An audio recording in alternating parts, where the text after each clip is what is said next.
Materials have really become a focal point because I think as we've understood the climate crisis more, and with the COVID showing us the effects of the supply chain, materials have become kind of in the spotlight. And I'm just happy that we now seem to have some solutions to help provide better products, better materials.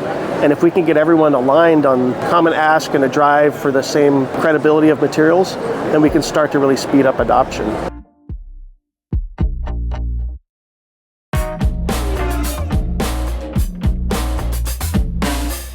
Responsible material selection and procurement is keystone to lowering the environmental impact of the built environment and improving occupant health over the entire life cycle of the building. In recognizing this, most green building certifying bodies are continuously evaluating how to rate and measure materials and how to reward projects for prioritizing the use of those that are multi-attribute.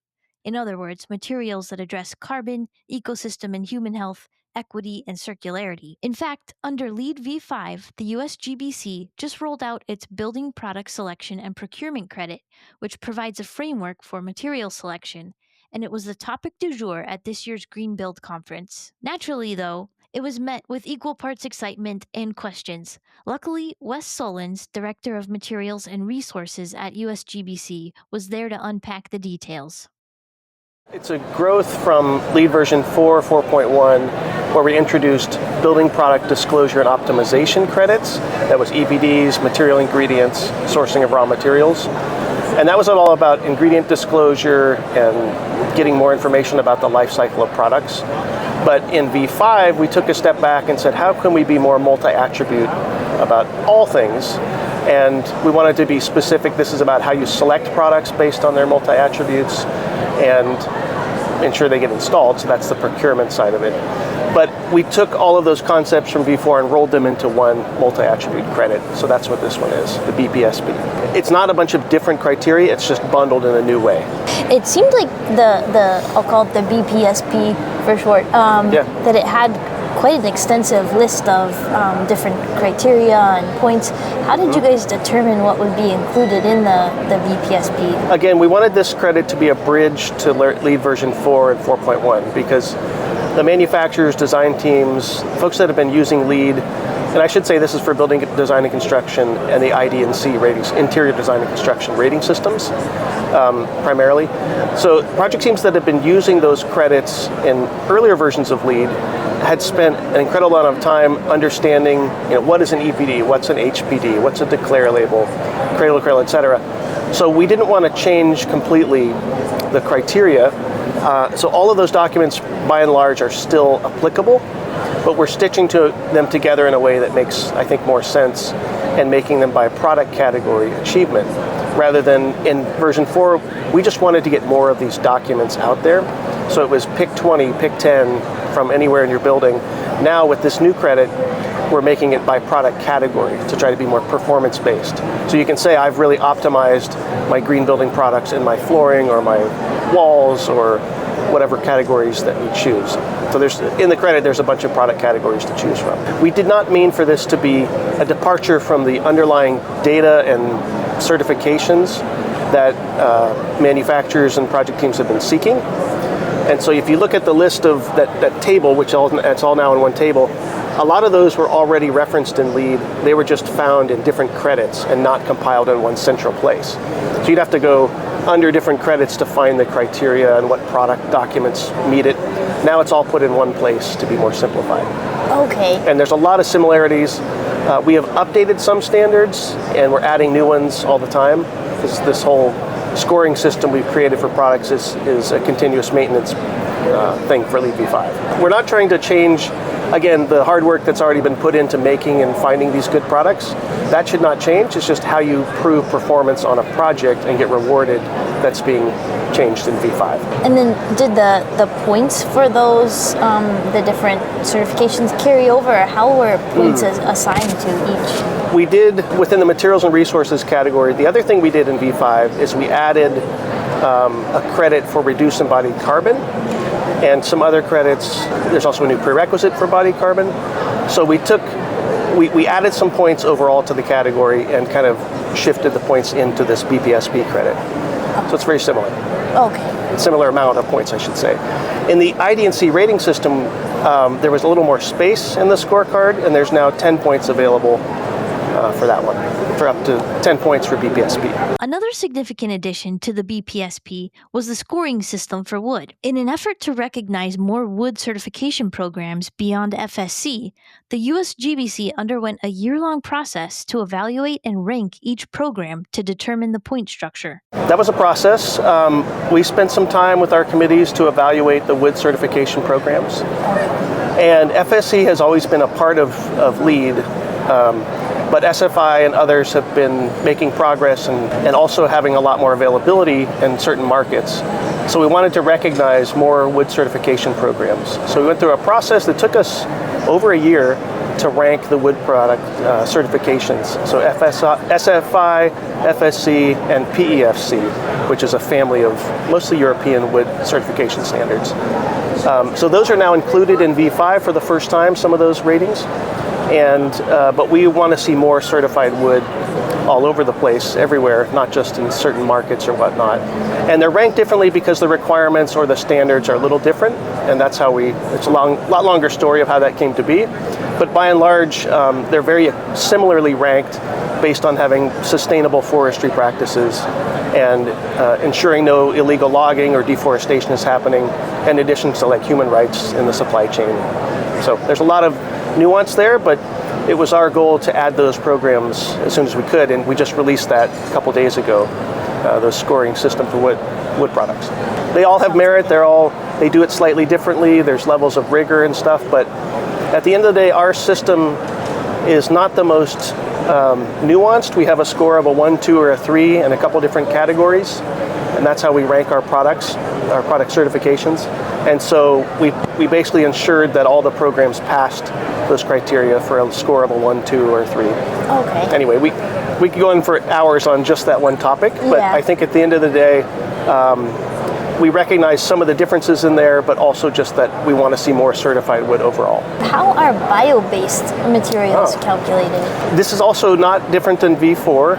We have it's very similar like recycled content. You can get credit for what percentage of your product has bio-based content, but it needs to be verified, the content. So if you have a product that has maybe some bio-based content and some not, like say you have a flooring that has some synthetic materials and some natural materials in it, then you would need to verify the bio-based content of that through a testing program.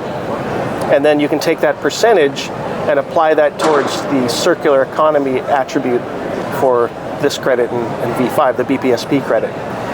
So that's one way, and that's just straight saying it doesn't matter how you source it, is it bio-based or not, because that's a circularity thing if it can be regrown. What we're wanting to do is add some criteria in the future. This is why this credit is still a living document. We're trying to identify best practices for sourcing non-wood bio-based products. And it's hard to find some of those. We have a few on our list that we're going to be reviewing, but there's not a lot of certified sourcing labels for bio-based products other than wood. That's why wood is kind of unique. They have their own certifications. You don't find that for things like straw or wheat or hemp or mycelium, etc. I will say that there's quite one of the things I'm hearing here at Greenbuild is a desire for more natural materials and bio-based, and good sourcing of those, of course. So we are looking at ways to recognize and reward those products more. Right now it's just straight, what is your percent bio-based? And you can get that towards a fraction of help contribute to a point.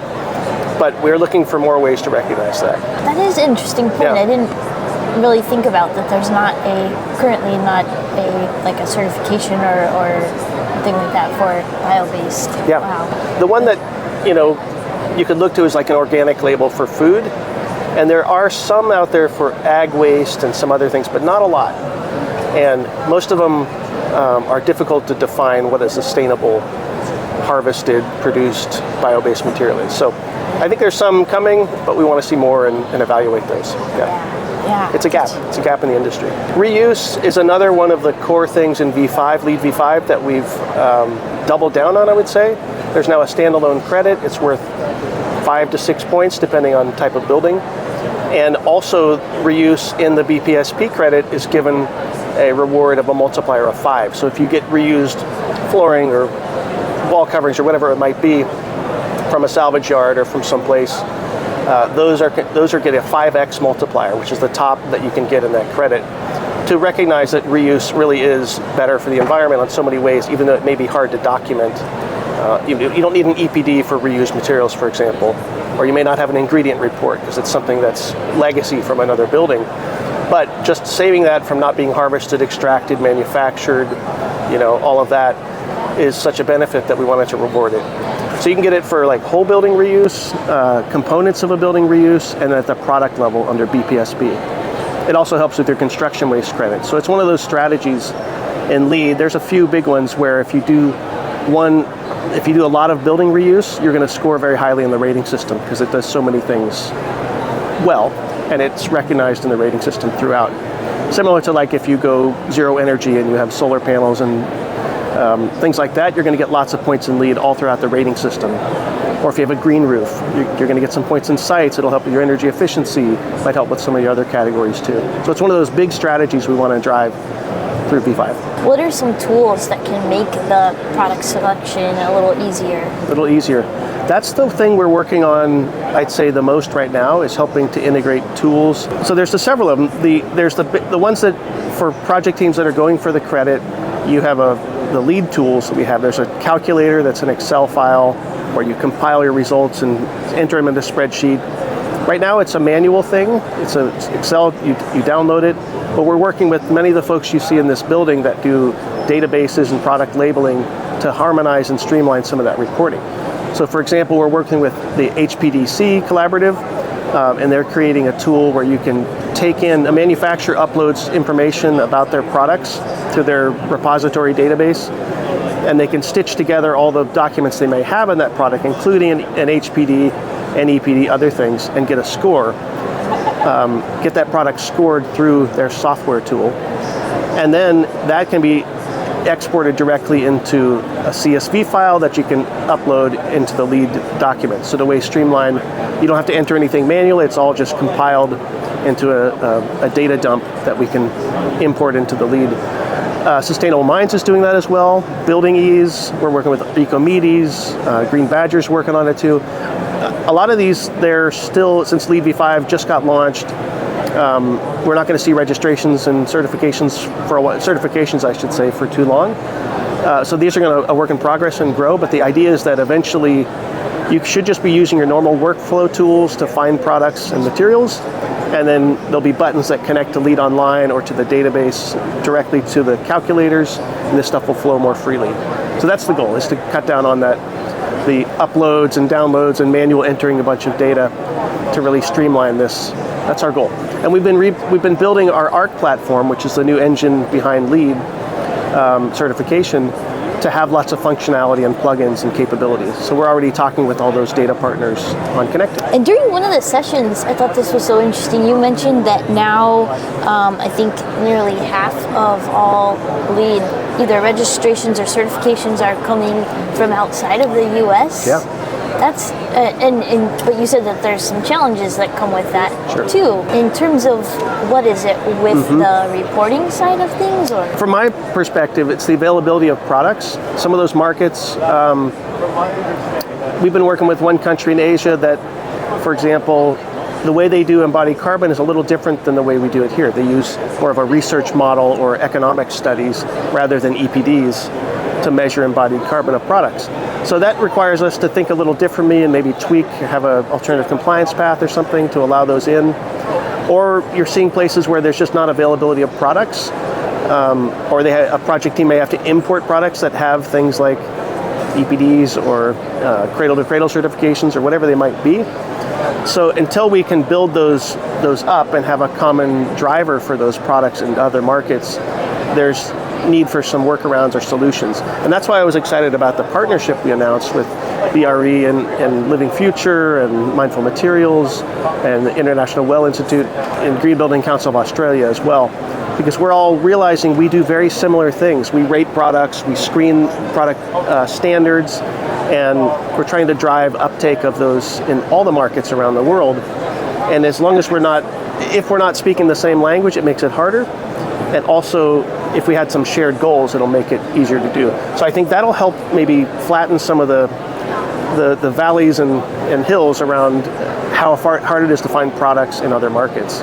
If we can have a common signal and the manufacturers know that if they invest in something that's recognized in LEED, it'll also be recognized in these other rating systems and other ways. So we're hopeful that that can speed up market transformation. Especially if they know that it will open them up to a global market too. Yes. That's amazing. That's the goal. What are you most optimistic about, like even from just coming out of Greenbuild, or most excited about? I think it's exactly this. It's the opportunity to scale up and really take these things that have been, I mean, our community of experts and stakeholders, from manufacturers to architects, designers, government, everyone that's been supporting green building these last 5-10 years, materials have really become a focal point, because I think as we've understood the climate crisis more, and with the COVID showing us the effects of the supply chain, materials have become kind of in a spotlight. And I'm just happy that we now seem to have some solutions to help provide better products, better materials. And if we can get everyone aligned on, a common ask and a drive for the same credibility of materials, then we can start to really speed up adoption. So that's what I'm most happy about, I guess I'd say, is that we have this ability to scale quickly if we move fast, and we can get out of our own way of like differences. I think I said this at the panel too, was all of our programs do things that are very similar. Like WELL is all about indoor air quality and toxicity of materials and whatnot. Same with Living Building Challenge, same with LEED, and of course BRE. But we may talk about it a little differently. We may say, oh, it's this standard or that, and you have to meet this whatever criteria. And on the whole, they may be very, very similar, but they're just different.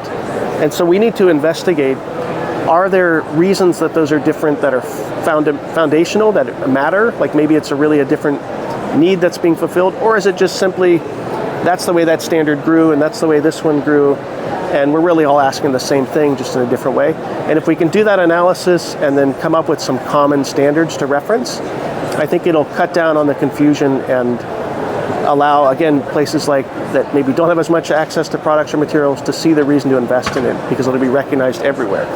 So we want to do that analysis, and I think that just will lead to a better, simpler ask from the industry, like what do we want to see for green products going forward, and so everyone can get on the same page and go quicker. So it's all about scale.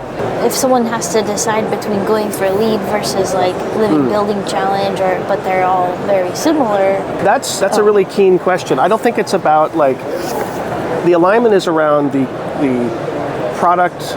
It's a building products kind of alignment. So if we all want lower carbon materials, we need to have the same language, that the EPD is kind of the currency that's being used, how you measure what a carbon footprint of a product is, for example. We all need that information. And then for LEED, maybe we say we want 20% better, 30% better, 40% better, and give kind of a stair step. That's the way the credits are sort of structured. That's our market transformation method. Living Future, on the other hand, may say we want only products that are this low or better. They may just set a threshold. They're more of a challenge. They're trying to really pick at the top, percentage of products. WELL might be interested in the health attributes of that EPD data or something else. Maybe they're looking at toxicity, ecotoxicity, or driving just the basics of EPDs to get their markets used to that for the first time. So my point is, the criteria can be harmonized and the data so that we have it.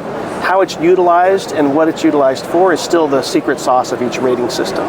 We're still doing different things with those. So it's not meant to, we're not harmonizing the rating systems. We're just harmonizing the standards so that we can all speak with one voice saying, I'll just keep on carbon. We want lower carbon materials by 2030, 2040. And we're going to be using, let's just say, EPDs as the currency for that. So everybody get on board, and we will recognize you in our ways that we do in our rating systems. And that perhaps was one of the biggest takeaways from the conference. While each certifying organization will maintain its unique flavor, there seemed to be a heightened sense of urgency to create a common framework for holistic material evaluation and procurement.